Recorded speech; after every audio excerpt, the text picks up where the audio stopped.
So we are in Peterhead Marina. Fabulous. What a lovely place.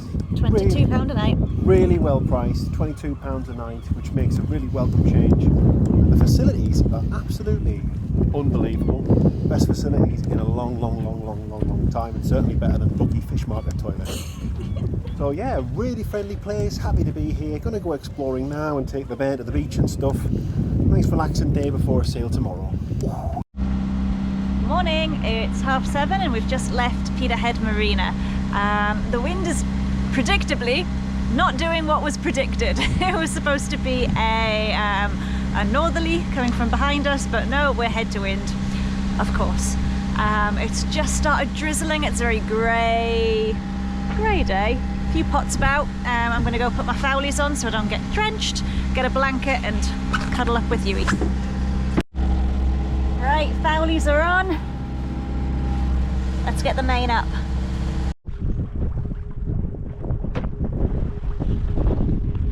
Sails are up, engines off.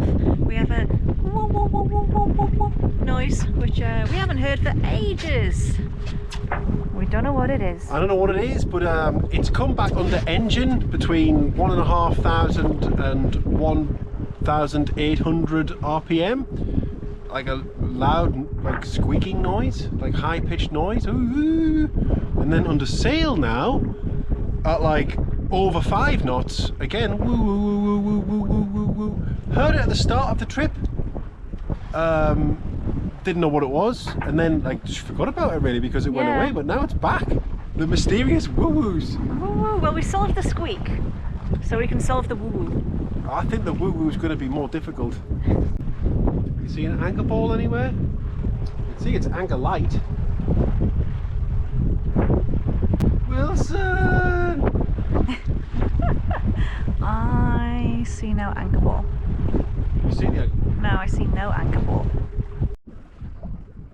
Well, this is very, very peaceful.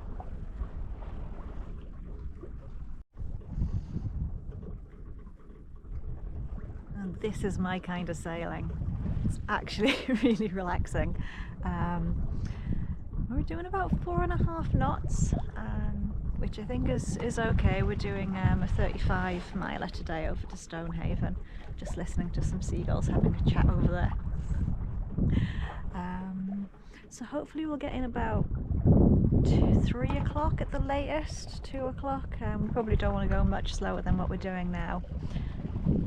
So Stonehaven's a drying harbour, but they have an outer breakwater with 3 berths on the end where we should be able to moor up without drying, without hitting the bottom. Hopefully there's space there. I guess plan B would be to raft to whatever's there, and plan C probably go and anchor somewhere nearby. The wind's really light, the swell's negligible, so that wouldn't be a problem. When I spoke to the harbour master, he made it clear that it's his weekend off, so just contact. You don't need to radio in. Just contact him if there's a problem. Otherwise, we're all good. I don't know who we pay then. I don't even know how much it is when we get there. But mystery trip to Stonehaven. Yeah, the wind's picked up again and the drizzle's back, so we've been going up and down between sort of 5 knots and 7.2. I think is our top speed so far. I'm on Cuddle Huey duty, which of all the boat jobs is the best boat job. Not often we see that. Reach out is actually on a reach, which is very nice. And making good speed. It's going between 7 and 8 knots at the moment. As we make our way to Stonehaven, 35 miles down the coast from Peterhead. It's quite a shallow harbour. But the harbour master informs us that we can get alongside the last 3 spaces on the kind of breakwater. So hoping there's going to be some space. Yeah, we're on a neap's tide at the moment, so it's not as shallow as it can be there. So we're hoping that there's going to be some space for us when we get there. At this rate, we'll be there in about 5 hours. So about lunchtime really. Ooh, time for some bacon sandwiches.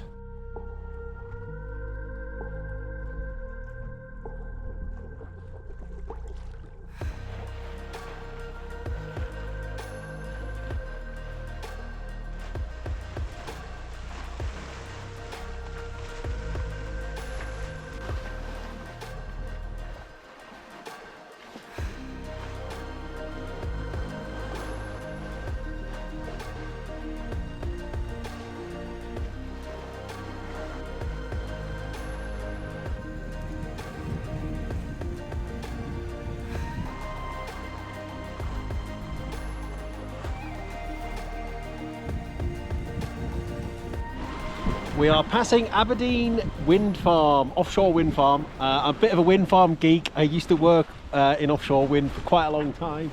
There's 11 8.8 megawatt Vestas turbines here. So Vestas was not the company that I worked for, they were our main competitor. But these turbines were the biggest in the world when they were installed. And that, as I say, is 8.8 megawatts. Now we're installing 15 megawatts plus. The Chinese are looking at 20 megawatts offshore. So yeah, the technology's moved on really very quickly indeed. This wind farm will be producing the world's first on-turbine hydrogen electrolyzer shortly, in 2025. They just received some European or government funding to do it, which means that they will actually produce hydrogen from wind energy on the turbine and then get it from the turbine to shore somehow to then power other things. So a bit of a proof of concept phase, I would say, at this stage, to see whether or not it makes economic sense, but good to see the technology progressing.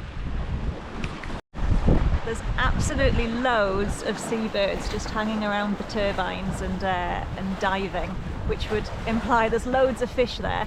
And I've heard that where they place the turbines, you get this almost like an artificial reef, and it encourages more growth and therefore more fish and therefore more seals.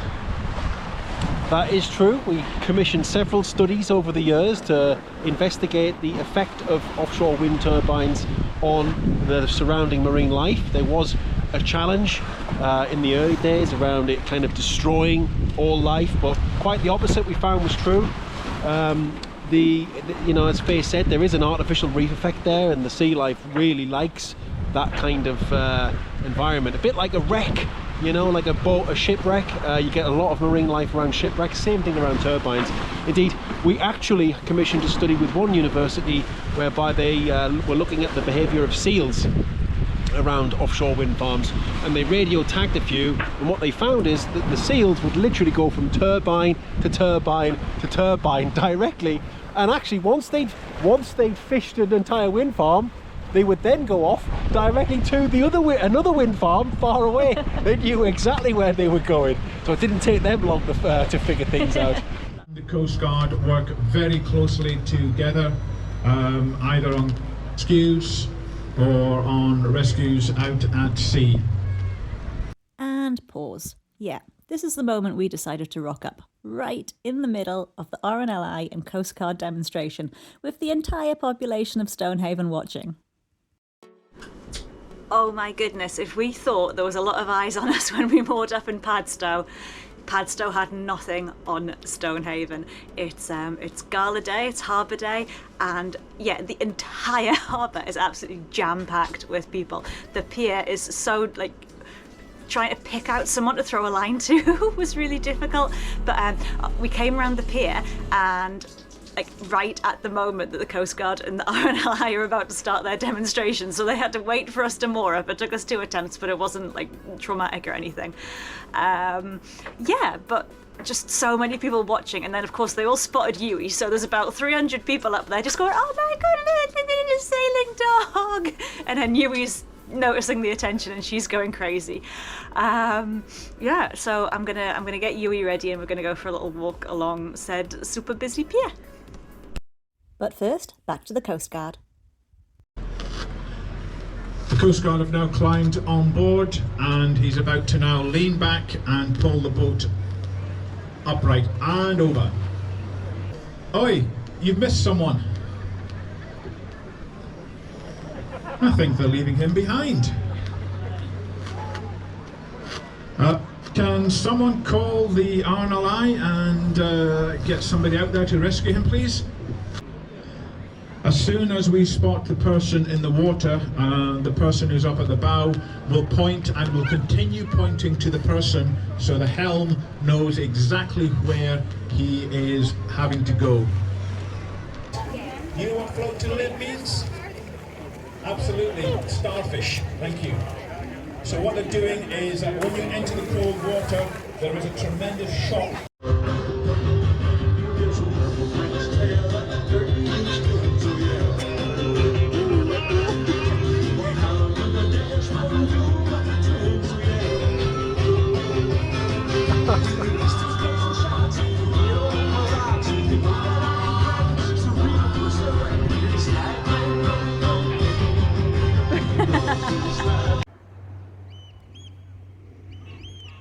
Well, it's a lot calmer now than when we arrived. This place was absolutely jam-packed. It was gala day and there was stalls selling all sorts of lovely things, crafts, foods.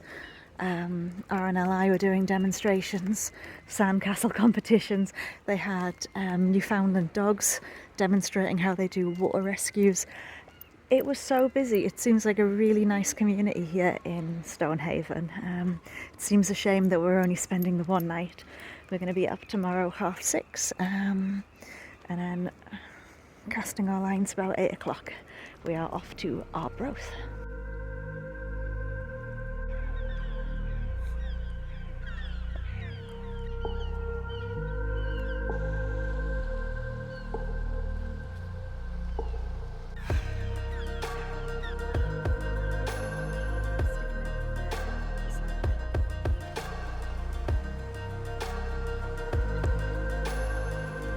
Well, sailors, I hope you enjoyed being part of the crew this week. Join us next time as we continue our journey home.